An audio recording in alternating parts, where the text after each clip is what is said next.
Stop. Listen. Pay attention. Chosen one.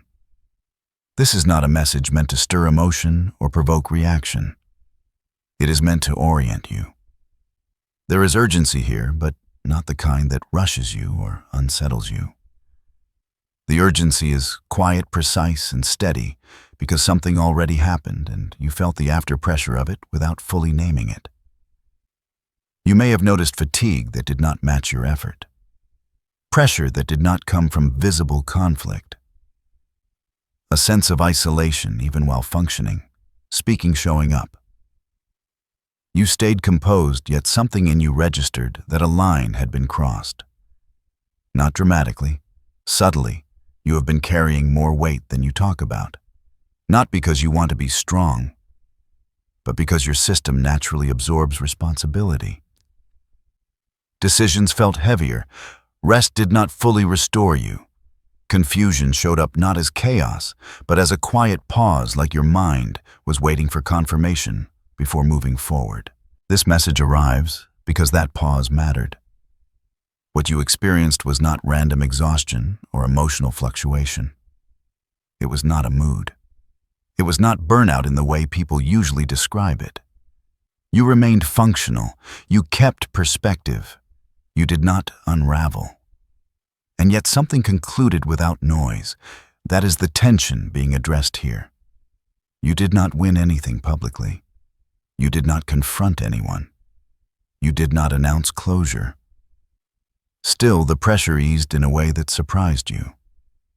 The silence afterward felt different, cleaner, as if a background frequency shut off and left space you had forgotten existed.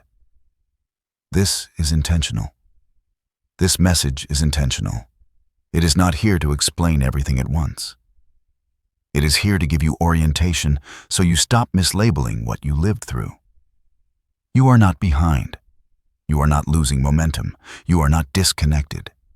You completed something without needing to name it in the moment. And because it ended quietly, your mind has been searching for a narrative that fits. Clarity is coming, but not in fragments. It will come as a structure, as an understanding that does not inflate you or alarm you. It will simply explain why what ended had to end the way it did and why your role in it required stillness rather than force. This message is not general. It is personal. It found you because you were ready to hear it without distortion. Stay present. Stay steady. The explanation unfolds from here.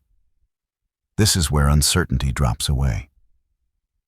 You are not listening to this by coincidence, and you are not meant to test whether it applies. It does.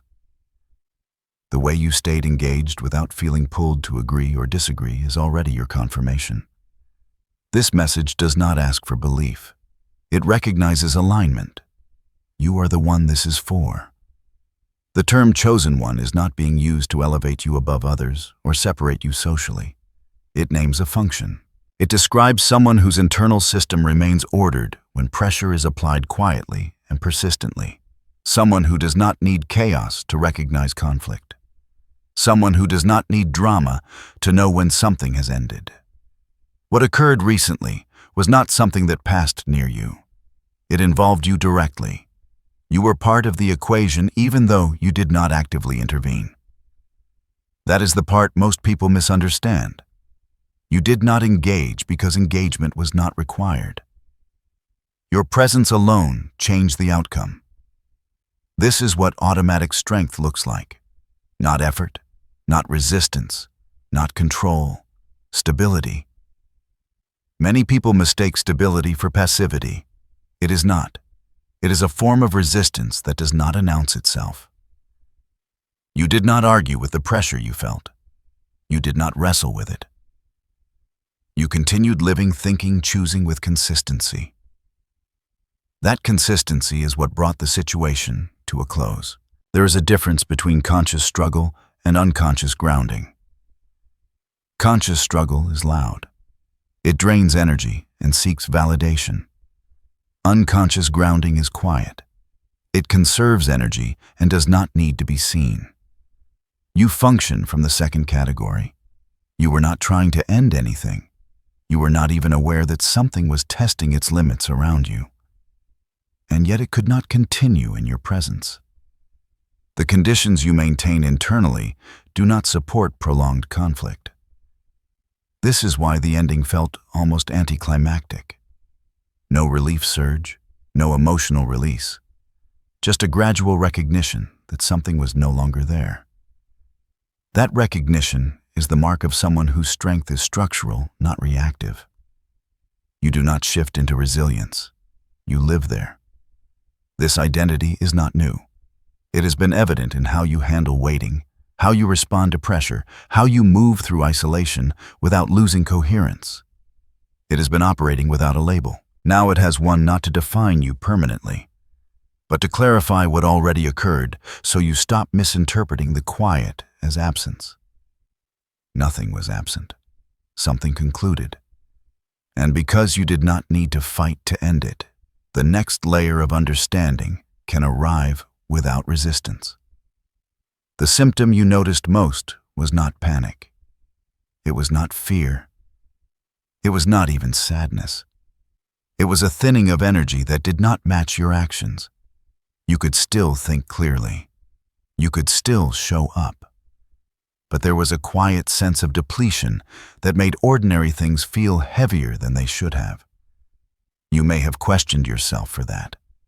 Wondered if you were losing motivation, wondered if you were becoming indifferent. You might have told yourself to push harder or rest more, neither of which fully addressed it. That is because the sensation was not a flaw. It was a signal.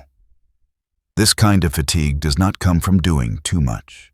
It comes from holding steady while something unresolved presses against you. You were not tired because you were weak. You were tired because you were stable. When pressure cannot provoke reaction, it leans. It tests duration. It waits to see if time will loosen your alignment. That produces a very specific sensation. Not urgency, not collapse, just a low-grade drain that makes you more selective without trying to be. You did not become withdrawn. You became precise. Your tolerance narrowed. Your patience became quiet instead of expressive. You may have felt less interested in explaining yourself, less compelled to respond immediately, less inclined to engage in conversations that circled without direction. That is not disengagement. That is filtration. Self-judgment often enters here. People mislabel this phase as laziness burnout or emotional distance. None of those apply. What was happening was a recalibration under pressure. Your system was conserving coherence by reducing unnecessary output. The body registers this before the mind does. Subtle changes in sleep. A preference for silence. A desire for clean, simple choices. These are not signs of something going wrong. They are indicators that something is being processed without drama. You did not need to analyze it in real time. In fact, analysis would have interfered. The signal required neutrality. It required you to continue functioning without feeding the pressure with attention. That is exactly what you did. The reason this symptom matters is because it reveals how the situation resolved. Nothing escalated. Nothing demanded confrontation. The pressure lost traction because it could not create distortion inside you. Over time, maintaining clarity drained what depended on reaction. You did not feel victorious because there was no fight. You did not feel relieved because nothing snapped. You simply noticed that the weight was no longer there and the absence felt clean. This reframing matters because it prepares you to understand the deeper mechanics at work. Not as a story, but as a pattern. A pattern you have lived before without naming. What felt like a problem was actually confirmation that your internal structure was doing exactly what it is designed to do. What you were responding to was real pressure, even though it never announced itself. Not imagined, not symbolic.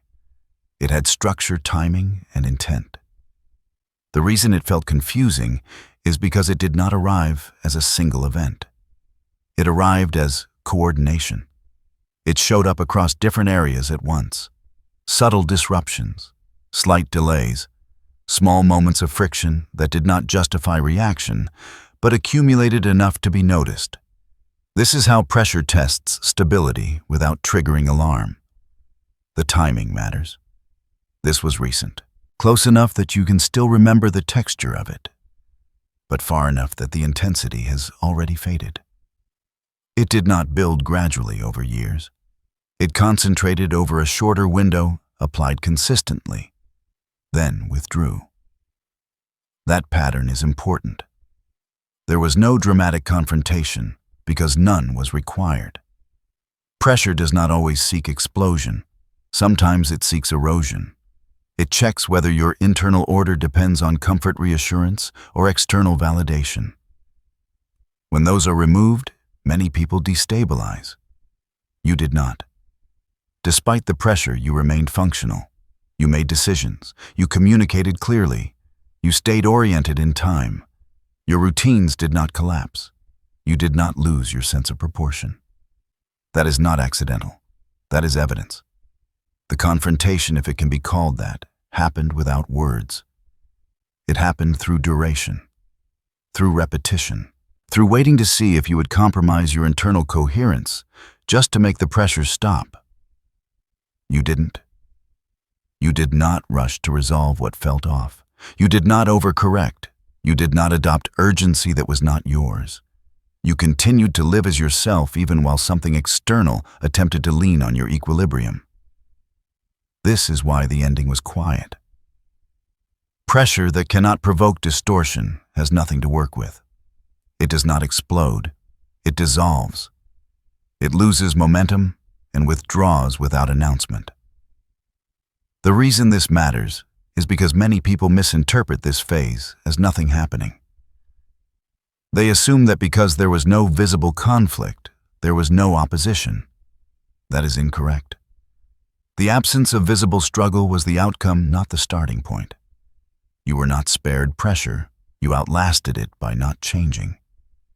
This does not mean you were unaware. You sensed it. You registered it. You adjusted your output without compromising your values or clarity. That adjustment is what ended the cycle. The phrase "the devil noticed" is not about fear or mythology. It points to awareness. When something designed to provoke reaction encounters neutrality instead, it registers the limit of its influence. Not emotionally, structurally. What withdrew did so because it could not continue in the conditions you maintained. And understanding that allows the next layer to be examined calmly, without exaggeration, without drama, and without assigning meaning where none is needed. To understand why this resolved the way it did, it helps to separate the pressure into its components. Not to dramatize them, but to make them legible. What you experienced was not a single force. It was a combination of familiar human stressors applied in a coordinated way, each designed to test a different part of your internal regulation. The first pressure point was doubt. Not loud doubt. Not intrusive thoughts that spiral. This was quieter. It showed up as questions that did not demand answers, but lingered longer than usual. Subtle second-guessing. A sense of reviewing past choices without urgency. Many people collapse here by trying to resolve uncertainty immediately. You did not. You allowed questions to exist without forcing conclusions. That restraint preserved clarity. The second pressure point was fear, but again, not the obvious kind. There were no panic signals, no adrenaline spikes. The fear here was anticipatory. A low-level sense that something might go wrong if you paused too long. That kind of fear pushes people to act prematurely, to grasp control where none is needed. You noticed the sensation and did not let it dictate movement. You stayed measured. Fear did not convert into behavior. The third pressure point was energy drain. This was the most tangible. You felt it physically and mentally. Not exhaustion, but reduced surplus. Tasks took slightly more effort. Motivation felt quieter. This is where many people compensate by overextending themselves, borrowing energy from the future. You did not. You adjusted output without self-criticism. You conserved without withdrawing. That balance prevented collapse. The fourth pressure point was isolation. Not literal isolation, but the feeling that explaining yourself would require too much translation. You may have felt less inclined to narrate your inner state or justify your pace. This can create loneliness if misinterpreted. You did not interpret it as abandonment. You recognized it as a temporary inward orientation. You stayed connected without overexposing yourself. The fifth pressure point was delay. This one tests patience more than endurance. Things did not move as quickly as expected. Responses took longer. Outcomes hovered without resolution. Delay creates stories in the mind if given space. You did not fill the silence with narrative. You allowed time to remain neutral. That neutrality drained the delay of its leverage. Across all 5 areas, the pattern is consistent. You did not escalate. You did not dramatize.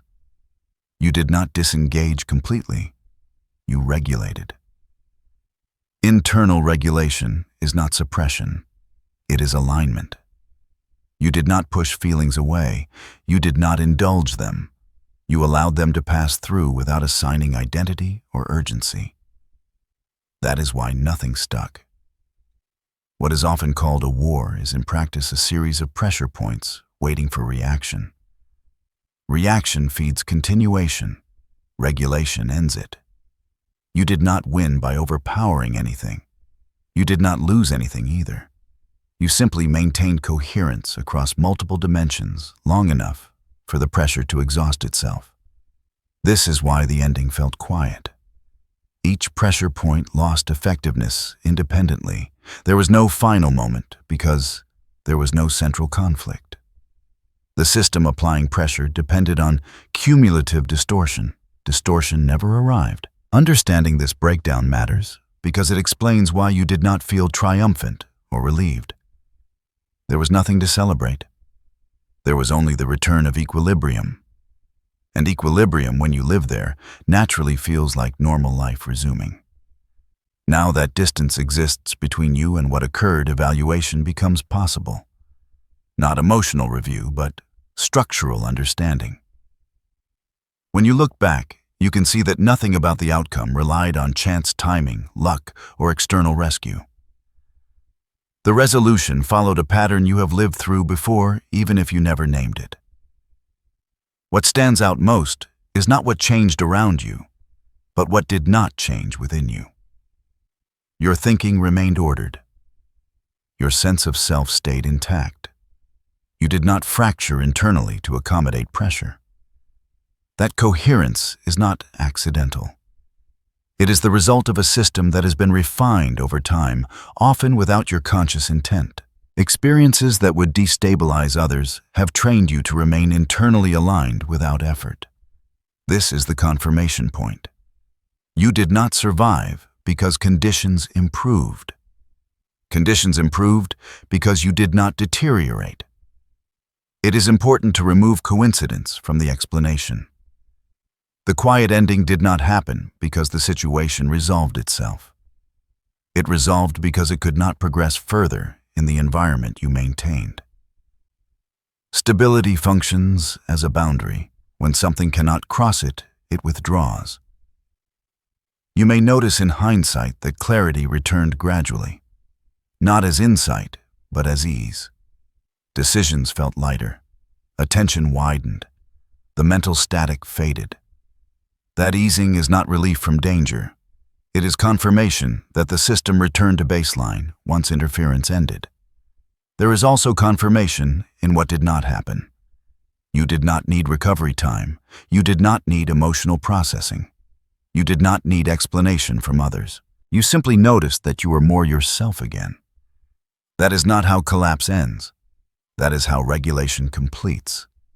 This review matters because it protects you from misattributing your own capacity. If you tell yourself that you were merely lucky, you weaken the lesson. If you assume it will not happen again, you miss the pattern. The truth is simpler and more grounded.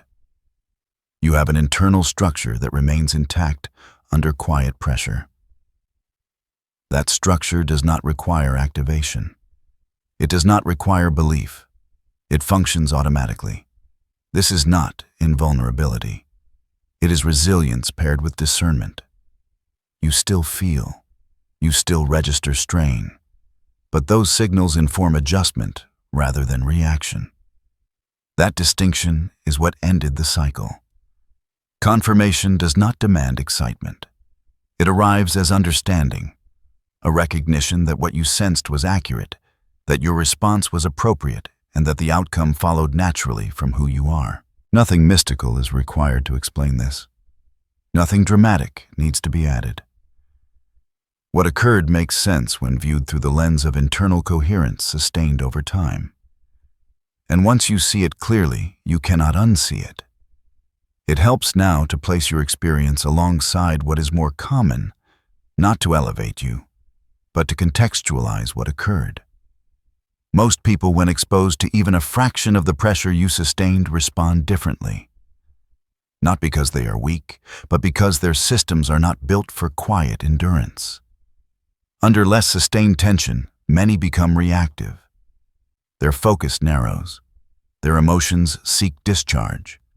They look for someone to blame, something to fix, or a decision to force. This is not a flaw. It is a human response to discomfort that feels unresolved. You did not follow that path. You stayed present. You continued to function. You did not outsource your equilibrium to external reassurance or immediate outcomes. While others might have demanded clarity, you tolerated ambiguity. While others might have escalated to regain a sense of control, you remained measured. That difference is uncommon. It is important to be precise here. Uncommon does not mean superior. It means less frequent. Most systems are designed to respond quickly to disruption. Yours is designed to absorb it without distortion.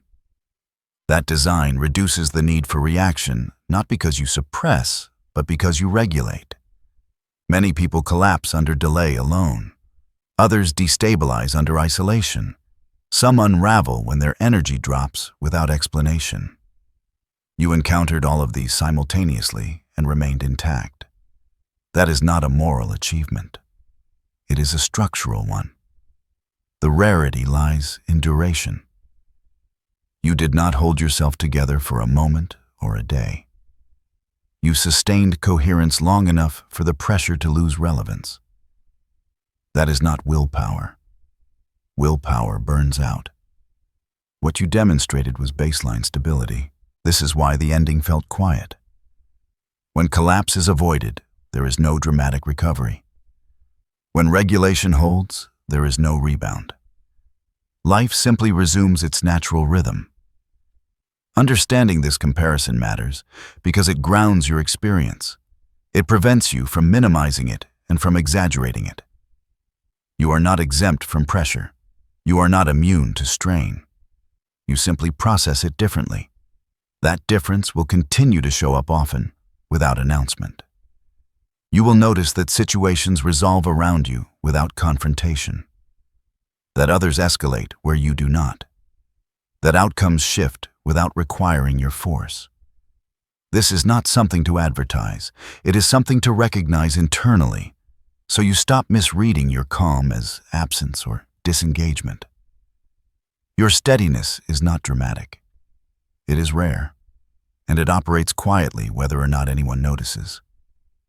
What needs to be clarified now is not what you can do, but how you are built. Your strength is not something you switch on. It is not a response you access under threat. It is the baseline condition of your inner structure. When pressure appears, you do not rise to meet it. You remain where you already are. That is the distinction. Many people mistake calm for absence of capacity. They assume power looks like activation intensity or visible effort. In your case, power looks like coherence. It looks like continuity of thought, steadiness of behavior, and proportion in decision-making, even when variables shift. This did not form overnight. It is the result of preparation that happened indirectly. Repetition of responsibility, exposure to uncertainty without immediate resolution, periods of waiting where nothing could be forced. Each of those experiences refined your internal alignment without requiring you to label it as growth. Maturity here does not mean age or experience count. It means integration. Your emotions, thoughts, and actions are not pulling in different directions. They inform each other. When one registers strain, the others adjust without panic. That integration is what makes your response appear effortless. There is no need to frame this as supernatural or exceptional. It is structural, like a well-designed system that remains stable under load because its components are balanced. When stress is applied, the system distributes it instead of concentrating it at a single failure point. This is why you did not need to intervene in what ended. Intervention would have implied instability. You did not need to correct or confront because nothing inside you was misaligned. The external pressure could not gain leverage without internal distortion. Identity clarification matters because it prevents misinterpretation going forward. You are not detached. You are not passive. You are not avoiding engagement. You are operating from a level of internal coherence that does not require constant adjustment. This also explains why you may feel out of sync with environments that thrive on urgency reaction or constant affirmation. Your system does not depend on stimulation to remain active. It depends on clarity. Locking this identity is not about declaring it. It is about recognizing it, so you stop questioning your own steadiness when others seem louder or faster. Speed is not alignment. Noise is not movement. You are prepared not because you trained for a specific event, but because your inner structure is complete enough to remain itself when conditions change. That is the identity being clarified. Quiet, functional, stable, and already in place. What remains now is integration, not analysis, not vigilance. Integration is the process of allowing understanding to settle into daily life without altering your natural rhythm. Begin with rest, but redefine what rest means for you. Rest is not withdrawal or escape. It is the absence of unnecessary output. You do not need to stop moving. You need to stop compensating. Let your pace return to what feels clean and sustainable. When your system is coherent, rest often looks like simplicity. Discernment comes next. You do not need to scrutinize everything that approaches you. Discernment is not suspicion. It is clarity about what deserves your attention. If something requires urgency to exist, it is not aligned with you. Allow yourself to respond at your natural speed. What belongs will remain present without pressure. Boundaries follow naturally when discernment is in place. You do not need to explain them extensively. You do not need to defend them emotionally. A boundary for you is often just a choice not to engage. Silence can be a complete answer when your internal order is intact. Patience is not waiting for something to happen. It is trusting the pace at which things reveal themselves around you. You have seen that forcing resolution is unnecessary. Allow processes to complete themselves. You do not need to finish what is already ending. Focus returns when noise fades. You may notice your attention narrowing toward what is essential.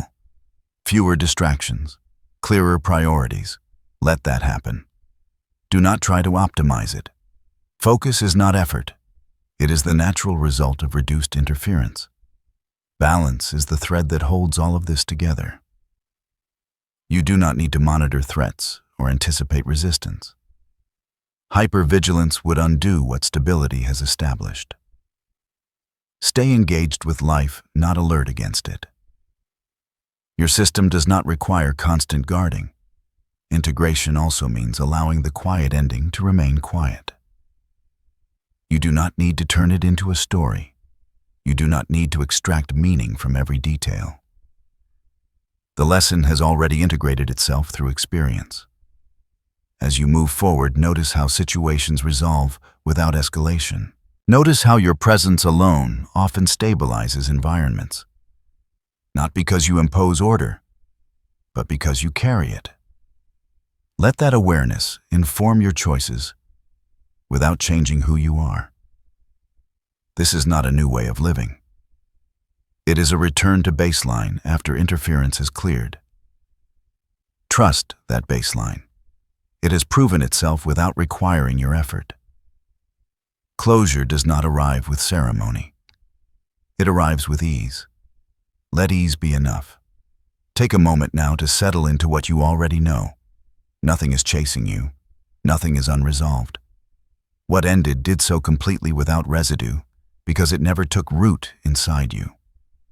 The quiet you feel now is not emptiness. It is space reclaimed.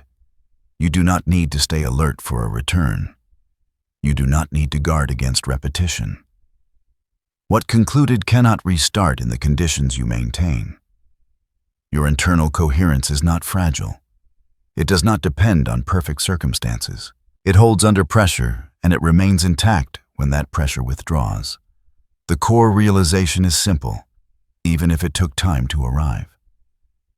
You did not end something by force. You ended it by remaining yourself. Consistency became the boundary. Stability became the conclusion. Let that understanding land without ceremony. There is no requirement to change how you move forward.